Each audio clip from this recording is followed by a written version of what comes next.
అందుకో ఈ రక్త తర్పణం. చెయ్యి నాకు న్యాయం. ఆనంద, ఫోన్ చేసావా? చేశానక్క. రింగ్ అవుతుంది గాని లిఫ్ట్ చేయడం లేదు.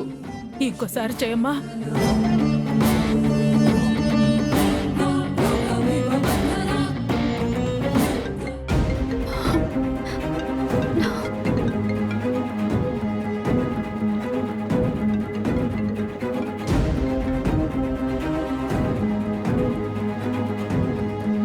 చెప్పండి అత్తయ్య. ఎక్కడున్నావు శరణ్య? నీ గురించి కంగారు పడుతున్నావు. ఫోన్ కూడా నువ్వు లిఫ్ట్ చేయడం లేదు.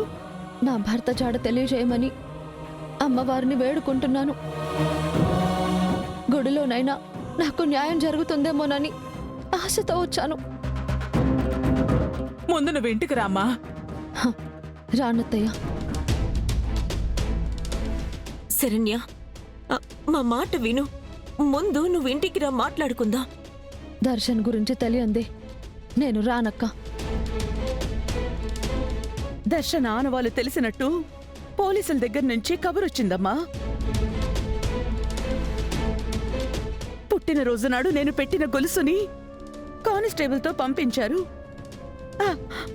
అది దర్శన్దే. పోలీసులు తమ గాలింపుని మరింత ఎక్కువ చేస్తున్నారు. నువ్వు తొందరగా ఇంటికి రామ్మా. అయితే నేను మరోసారి లోయ దగ్గరికి వెళ్తాను. లోయ దగ్గర అంతా గాలించడం జరిగిందంట. యాక్సిడెంట్ అయిన కారుంది గాని దర్శన్ చనిపోయినట్టు నిర్ధారించలేదు. దర్శన్ వైపుకు వెళ్ళినట్టు అడుగుజాడలో కనిపించాయంటున్నారు. దర్శన్కి ఏమీ కాదమ్మా, అంతా మంచి జరుగుతుంది. నువ్వు ముందు ఇంటికి రా అమ్మా. సరే అత్తయ్య.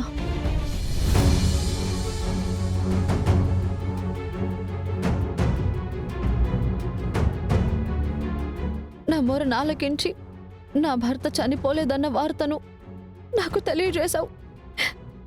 కృతజ్ఞరాలిని తల్లి. నా దర్శనం ఎక్కడికి వెళ్ళినట్టు, ఎవరి దగ్గర ఉన్నట్టు?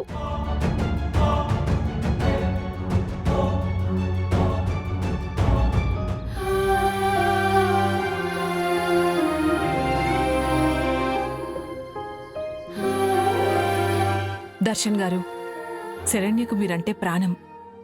మీరు కనిపించకుండా పోయేసరికి మీ గురించి ఎంతగా అల్లడిపోతుందో నాకు తెలుసు.